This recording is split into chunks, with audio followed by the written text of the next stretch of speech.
Hi, I'm Jan from Academic Technologies. If you're watching this, then you're either a new student at Christopher Newport University or a returning student whose instructors are using Scholar to manage their coursework.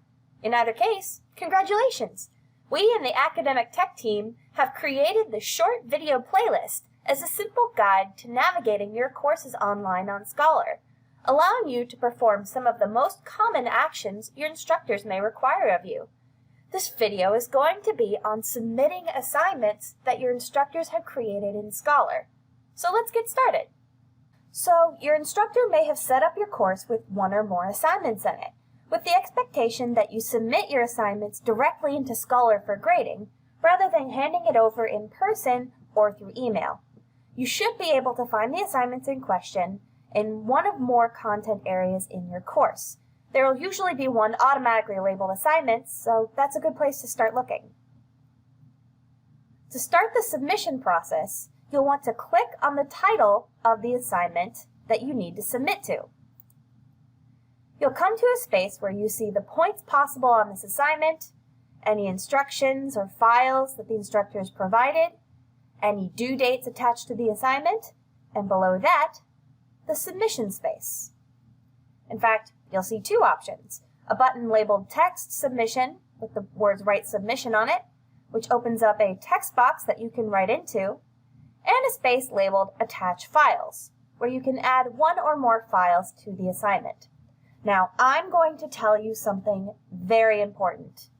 Unless your instructor explicitly tells you otherwise, you should use the ability to attach files instead of using text submission.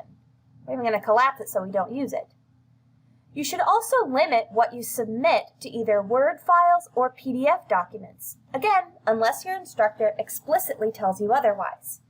Most word processing programs, including Pages, Google Docs, and more, can output a PDF file, and any CNU student can get Microsoft Office free of charge while they're enrolled.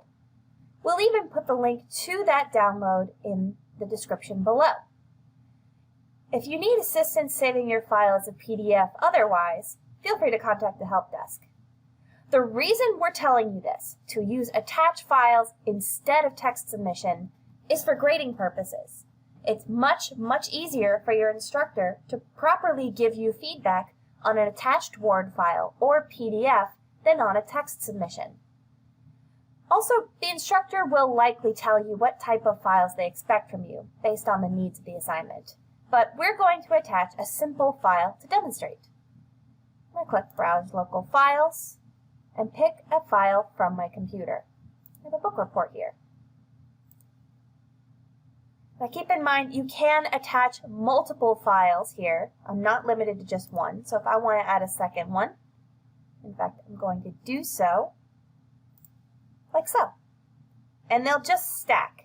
If you change your mind about a specific file, just click Do Not Attach, and it will not attach to your submission.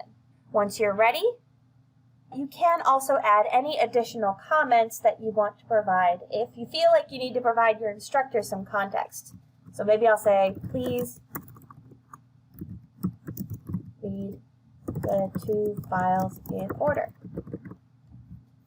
Then click Submit, and I have now submitted the assignment to my instructor. I can even see a confirmation at the top saying that my submission appears on this page. I have a confirmation number here, and you should also receive a confirmation directly to your email. If you wait a minute or two for it to load, and if you've submitted a compatible file type with this feature, like a Word doc or an Excel file, you should also be able to see a preview of any files that you've submitted. This is great because it gives you an opportunity to do one last check over the assignment submission that you've just made and make sure everything looks just right. If you take a look at this submission and notice that something is wrong, it then gives you an opportunity to reach out to your instructor and warn them, or even ask them if you can resubmit if you find that there's been an issue. Say, if you've accidentally submitted the wrong file. Don't worry, I've done that in the past myself. And those are the basics to submitting an assignment on Scholar. If you have any questions about this or any other action you may need to take in one of your Scholar courses, please don't hesitate to either take a look at our knowledge base or to reach out to us in Academic Technologies. Have a nice day.